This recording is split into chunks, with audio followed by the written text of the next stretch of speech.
The most extraordinary, the most extreme.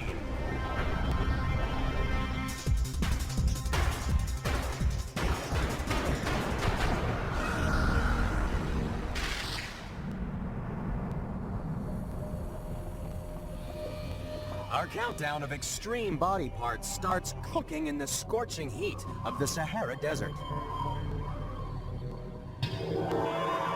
We're on the trail of an animal that really keeps its ear close to the ground. It's the fennec fox. Smaller than a house cat, this is the smallest fox in the world, but it has a serious set of ears. The fennec fox is number 10 in the countdown because those enormous ears really are all the better to hear you with.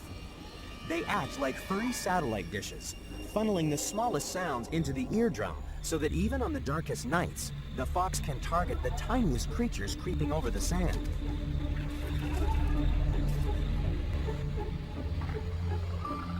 Imagine if you had ears like a fennec fox. We'd have to have ears that measured 1/3 the length of our body. That's an awful lot of ears. If we were like the fennec fox, we'd have ears nearly twice the size of our feet. Actually, we're all getting a little foxier because ears keep growing with age. Our ears increase about 1/30th of a millimeter every year. So at that rate, we'd have ears like a fennec fox if we lived for about 16,000 years. But not all ears are equal. Everybody's ears are different, even on your own head. And some researchers believe this can be a sign of how our brain works. A group of Russian scientists measured the differences in length of people's left and right ears. They concluded that if your left ear is slightly longer than your right, it indicates you might have analytical abilities associated with the sciences. If your right ear is longer, you might have a tendency towards the creative aspects of the arts. The theory is the difference in ear length is thought to reflect which side of the brain is dominant.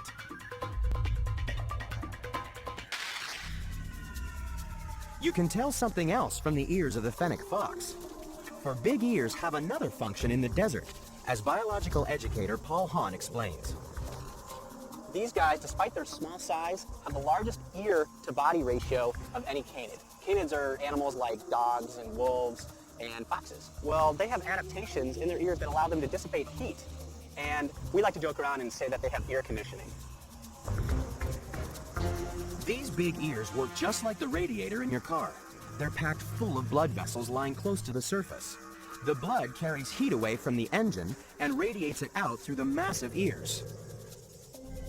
While ear conditioning may explain the fennec fox's oversized ears, our next contender has enough strange body parts to baffle even Dr. Frankenstein.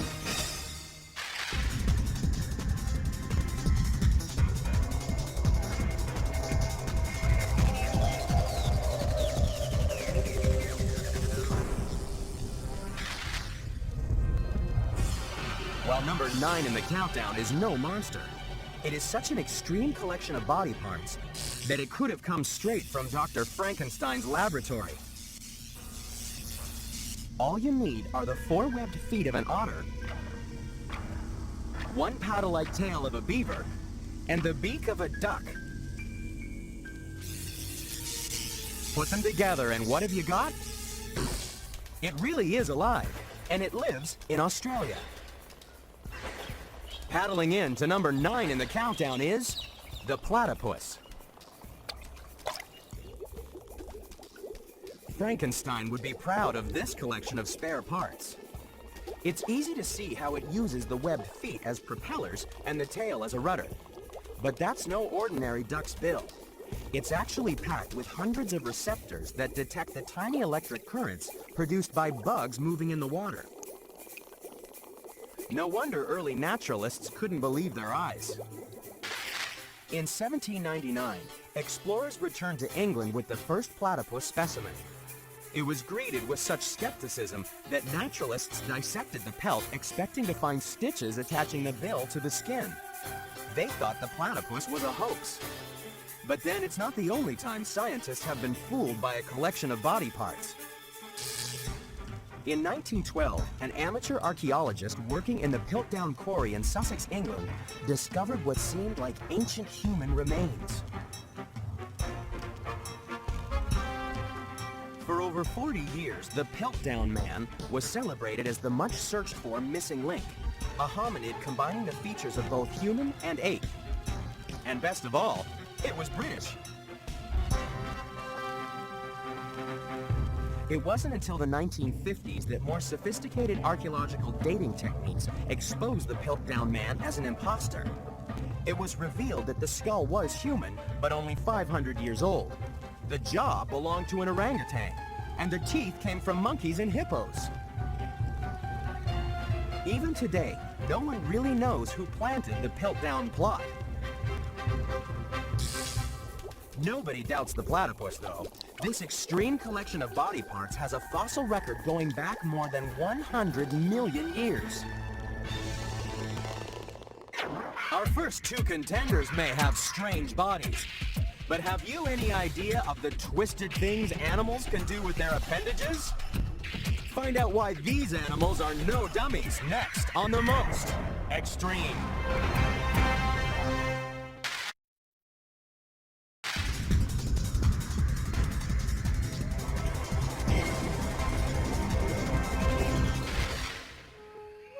In the tropical forests of Indonesia, our next contender in the countdown of extreme body parts loves a little rain.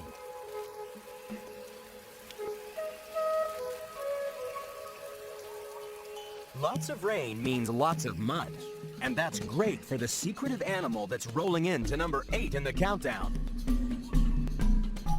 The Babirusa. This extraordinary pig is a dentist's worst nightmare.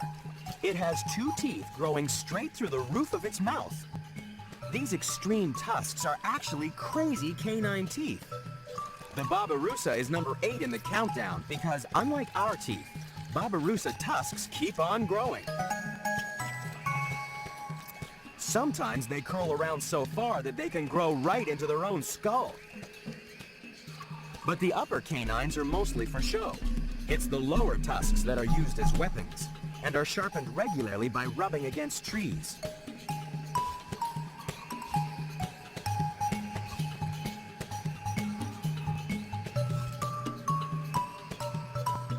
Luckily for babies and females, being armed to the teeth is a guy thing. It must be really uncomfortable having a mouth full of such extreme dentition. How would you like to have canine teeth 30 centimeters long growing out of the roof of your mouth?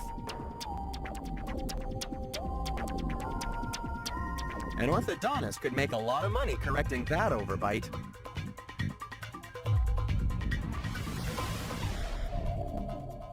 While our canines may not be as impressive as a Babirusa, they're still the biggest teeth in our mouth. But compared to the rest of our primate cousins, our canine teeth are very small indeed. That's because male apes use big sharp canines for aggressive displays and as weapons to defend themselves. When humans expose their teeth, sometimes it can be a sign of happiness.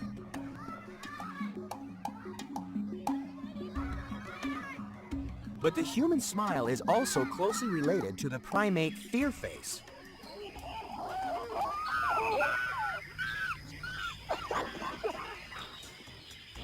A public baring of teeth is the chimp's way of declaring it's scared.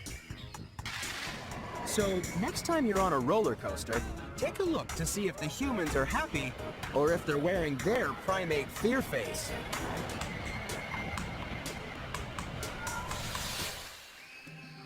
For the Babirusa, exposing your canines makes the ultimate fear face. One look at that extreme dentition is usually enough to scare away any rival males.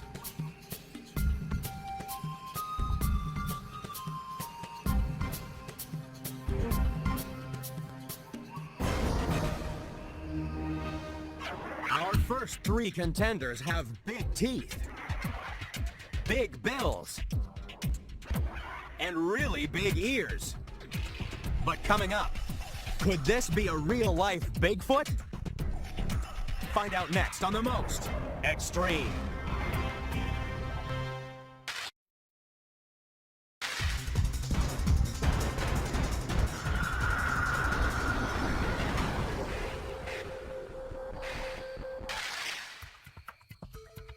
In Madagascar, the next contender in the countdown of extreme body parts really has its finger on the pulse of the forest. Meet the eye. It may look like a cross between a possum and a rat, but it's actually a very peculiar primate. It's number 7 in the countdown because it's got a frighteningly long finger. The eye's bony middle finger can be 3 times longer than the other digits, and it's used to drum up finger food. Scientists have discovered that the eye finds food simply by tapping its finger.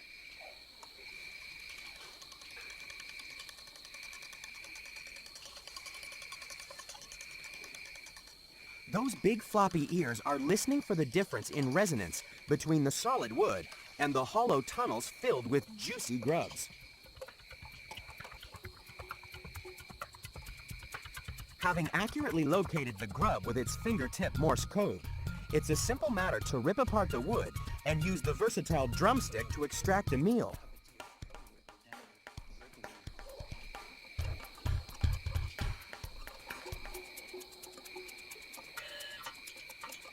The eye may be blessed with an extremely useful digit, but in Britain, there's one woman whose dramatic digits are a bit of a curse.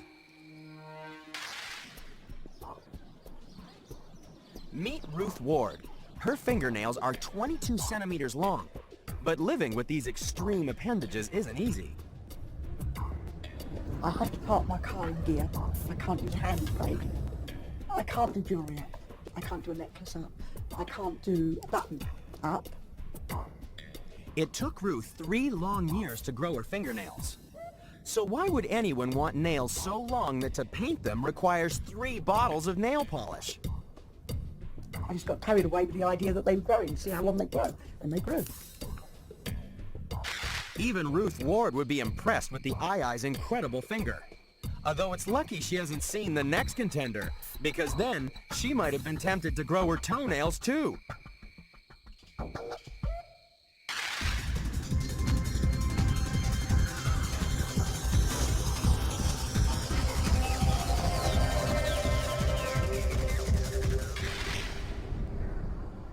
In parts of South America, there can be a distinct shortage of dry land.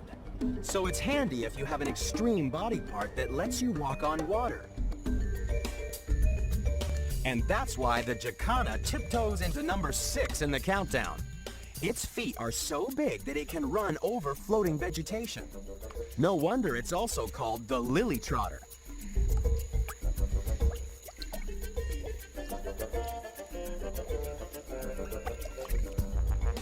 Imagine if we had feet like a jacana. Unlike the jacana, we'll never be able to trot across lilies because our feet are just too small. Your average foot is only 15% of the total length of your body.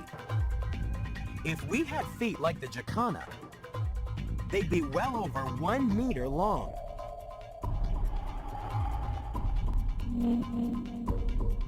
That's an incredible 60% of your body length. Things with feet that size can be really scary. Bigfoot is one of the great American legends. Hundreds have searched the forests of North America for evidence of this giant ape-man. But apart from sightings of very large footprints, undeniable proof of its existence has yet to be found.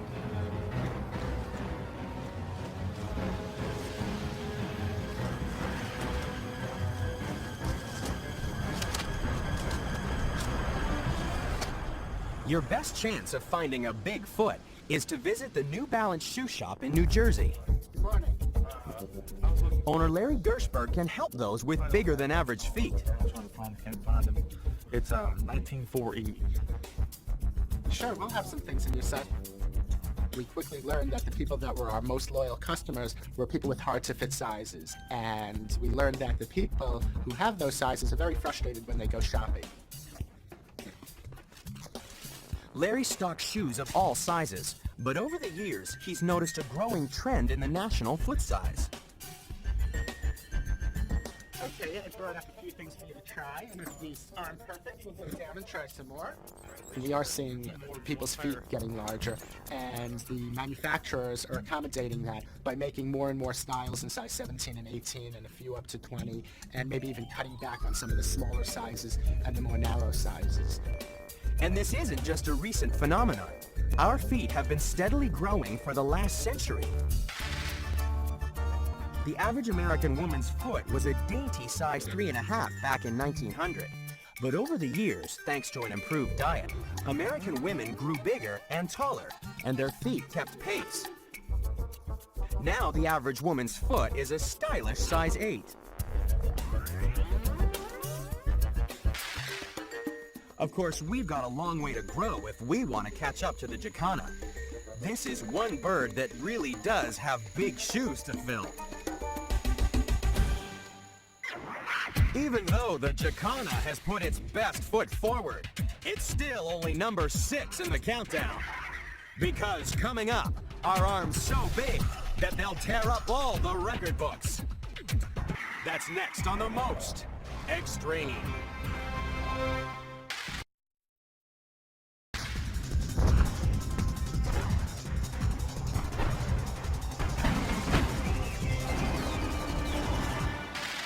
Crawling in to number 5 in the countdown is the fiddler crab. This male has an arm that would make Schwarzenegger jealous. He has one claw that's massively enlarged. While the female fiddler is much less lopsided, down on the mudflats, size really does matter, because a big claw is a big help when it comes to finding a mate.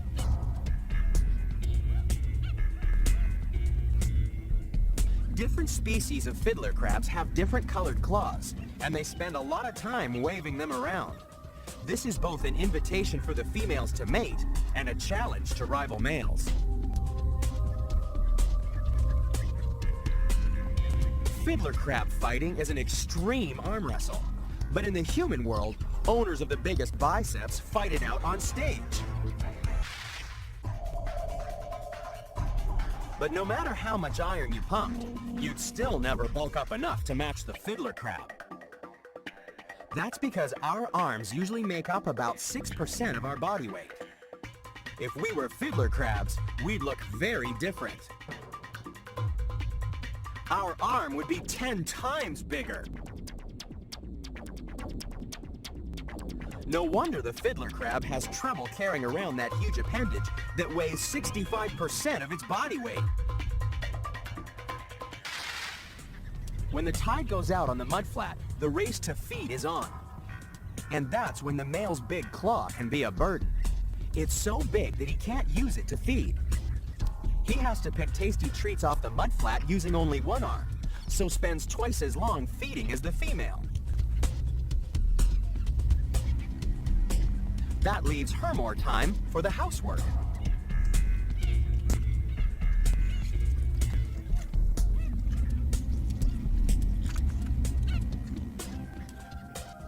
Sometimes it's not easy being a guy.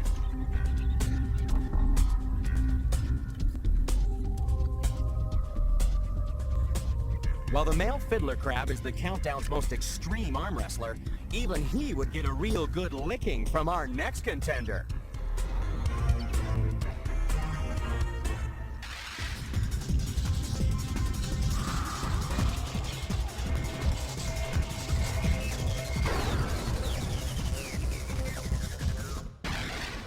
In the grasslands of Brazil, wherever there are termite mounds, you can be sure to find our next contender. For termites are one of the favorite foods of the giant anteater.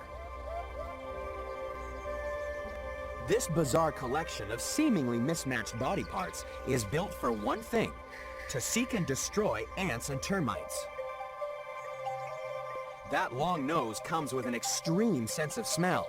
And its forearms and claws are so powerful that the giant anteater can rip open a termite mound or anthill with a single blow of its paw.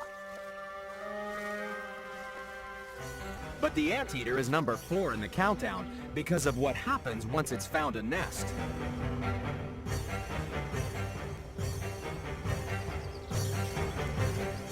The tongue of the anteater can be more than 60 centimeters long. It's covered in sticky mucus and can be poked down a termite tunnel 150 times a minute. This extreme body part puts our tiny tongue to shame.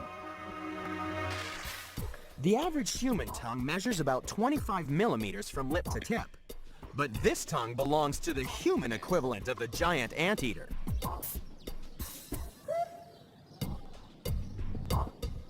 Umar Alvi from London is the proud holder of one of the longest tongues in the world, stretching about 65 millimeters from tip to lip.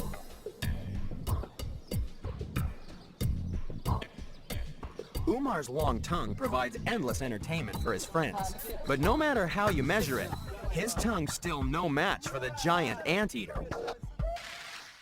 Licking up to 30,000 termites each day gives the giant anteater an unexpected advantage in the struggle for survival.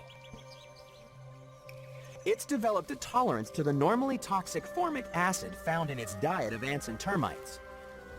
This poison accumulates in its body, which means that few predators could stomach an adult anteater. But baby anteaters are still tasty because they haven't eaten enough toxic termites. That's why they hide on top of mom's back until their amazing tongue has helped them to lick all opposition. So far, we've seen anteaters getting tongue-tied, crabs lending a helping hand, and jacanas putting their foot in it. But what is the next contender? Is it really a giant sucker? Find out next on The Most Extreme.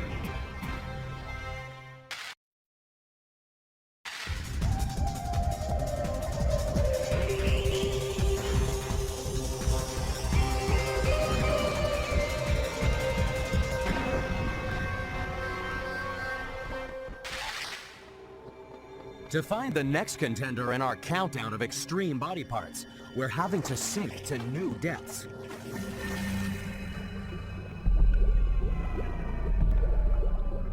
Scientists have long been searching for this mysterious denizen of the deep, although they've had no trouble studying its common cousin, the squid. There are more than 300 species of squid in the world. They're all ferocious hunters and extremely intelligent. Luckily, most of the species we encounter are relatively small and easy to handle. But things are very different if you keep voyaging deeper. In this high-pressure world of near-freezing darkness, there are huge creatures that have terrified us for centuries. Meet the giant squid. Its monstrous body parts have baffled scientists for centuries. Most of what we know of these enormous animals comes from specimens like this that were found dead on the shore. That's because a living giant squid has never been filmed, and so we have to imagine what they're like in the wild.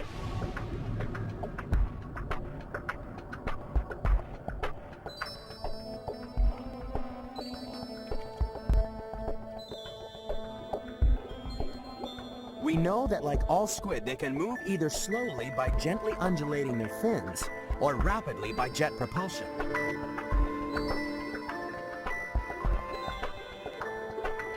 We also know that they hunt using their tentacles and a parrot-like beak that crushes their food into tiny pieces.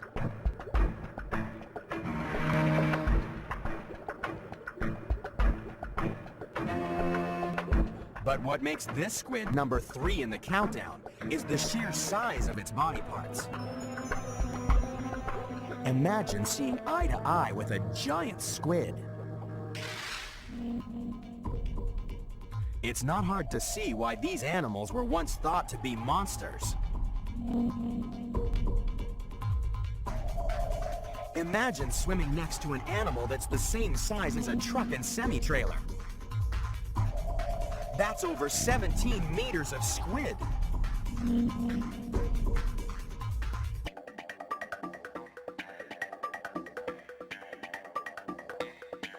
So it's no surprise that this giant has the largest eye on the planet. The squid's eye has a 38-centimeter diameter, making it about the size of a large beach ball.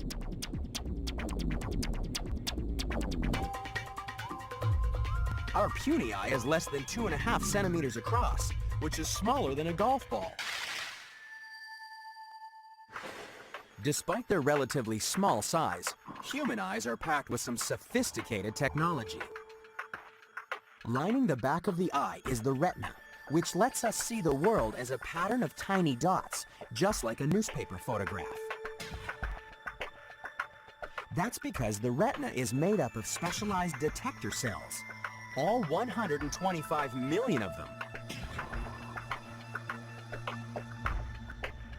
But that's nothing compared to the giant squid. There are more than 1 billion detector cells lining the back of this giant eyeball, and it needs every last one of them when it goes hunting in the darkness of the deep ocean.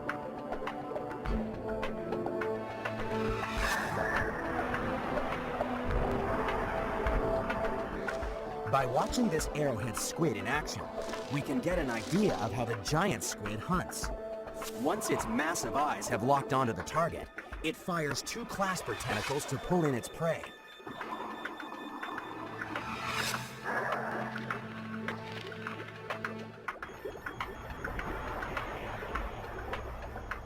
Scientists believe that giant squid live on a diet of fish. But perhaps it's lucky that we've never delved too far into the deep.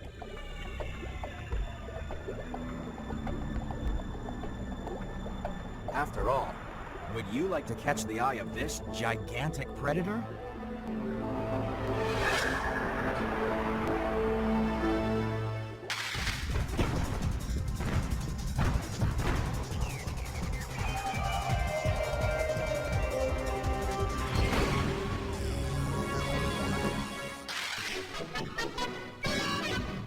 Langenbruck in Bavaria was the mecca of all Germans noted for outsized noses. The locals issued a challenge to the rest of the country, laying down that nobody could enter the competition whose nose was not at least 2¼ inches long and 1½ wide. Specially commended were the lifelong thirsty, with nostrils looking like a map of the moon or an outsized strawberry. There was a prize for the wide men, but nothing at all for the wide boys.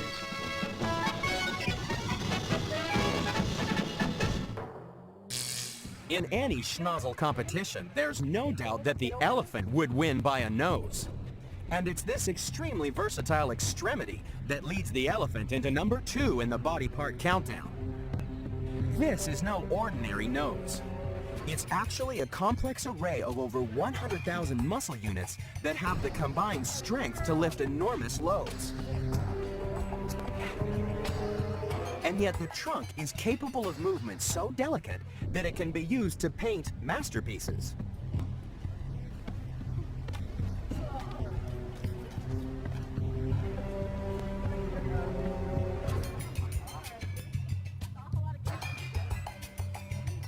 Perhaps that's why some humans feel their noses are a little inadequate.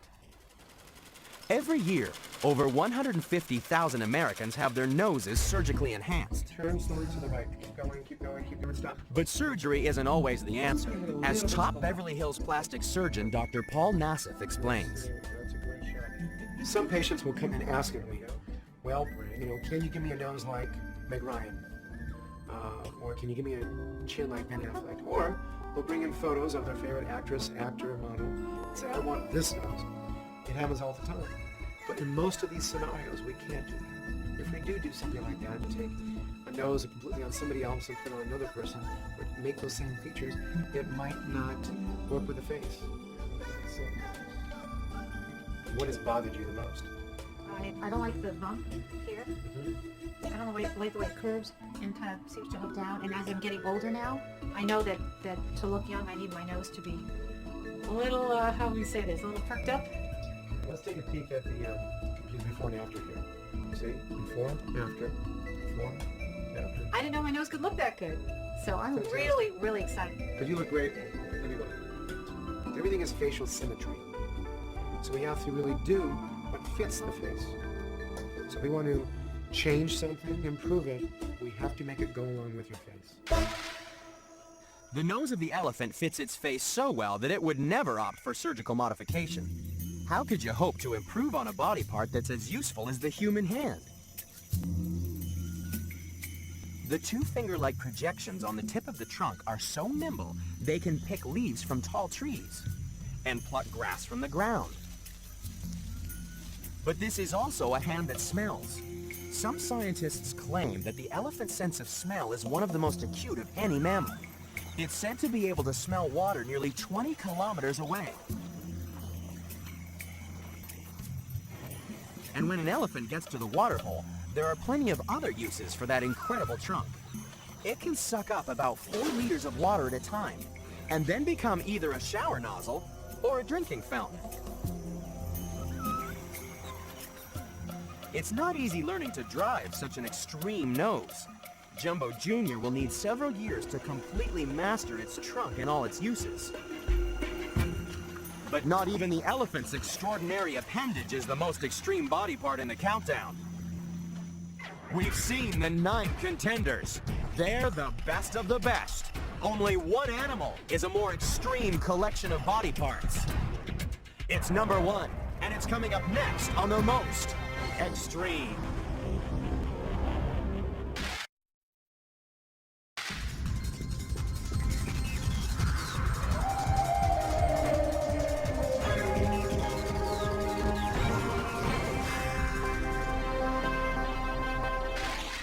The most extreme body parts on the planet can be found on the plains of Africa.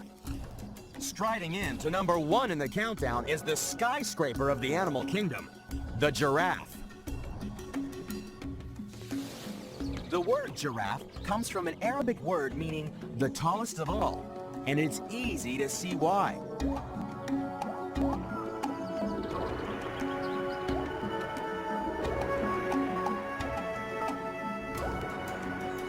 The world's tallest animal has some seriously stretched body parts. Its legs alone are taller than the average man.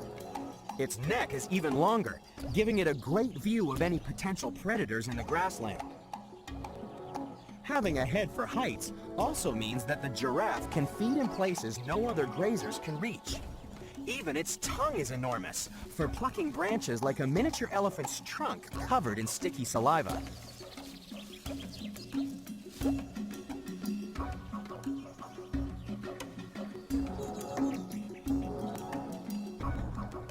The giraffe has such a bizarre collection of body parts that it's difficult to get an idea of just how tall it really is. Imagine meeting a human as tall as a giraffe. He'd be 3 times taller than the average man. That's a towering 6 meters high. Every basketball coach in the world would love a player tall enough to lean on the backboard. If we were built like giraffes, we'd have another neat trick. With 50 centimeters of tongue, we'd have no trouble cleaning our ears.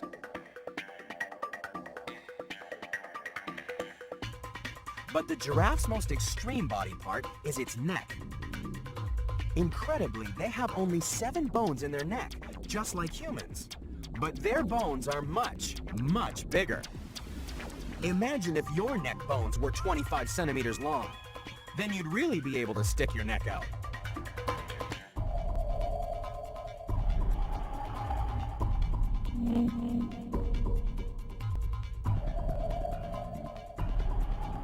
But living with a 1.8 meter long neck isn't easy.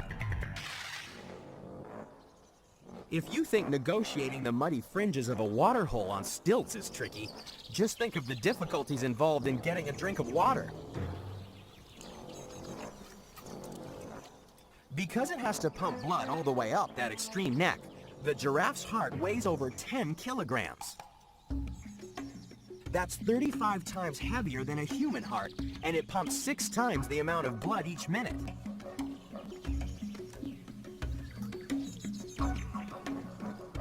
If it weren't for the special valves in the neck controlling the flow of blood, the giraffe would pass out from the rush of blood hitting the brain every time it bent over for a drink.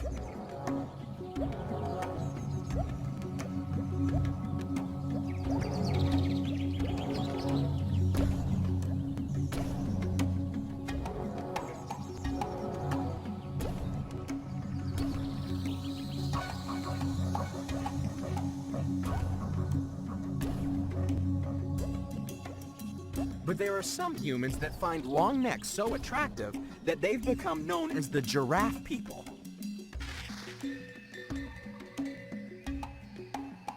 In Southeast Asia, women from the Karenni ethnic minority elongate their necks by fitting them with brass rings. The rings increase the distance from earlobe to collarbone up to 25 centimeters. That's more than double the average length of the human neck. The rings work by pushing down on the rib cage. This makes the body shorter, so it looks like the women have longer necks. The rings are said to be not as uncomfortable as they look. The only danger is if they're removed, because the neck muscles are so weak, they can no longer support the head. For the giraffe, a strong, long neck is also the key to winning a mate. That's because romantic giraffes give a whole new meaning to necking.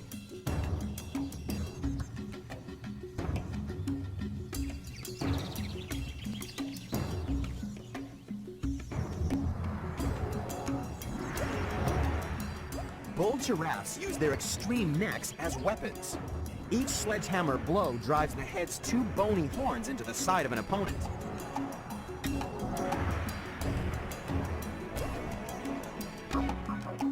It's no surprise that such an extreme collection of body parts should find such an unusual way to settle disputes.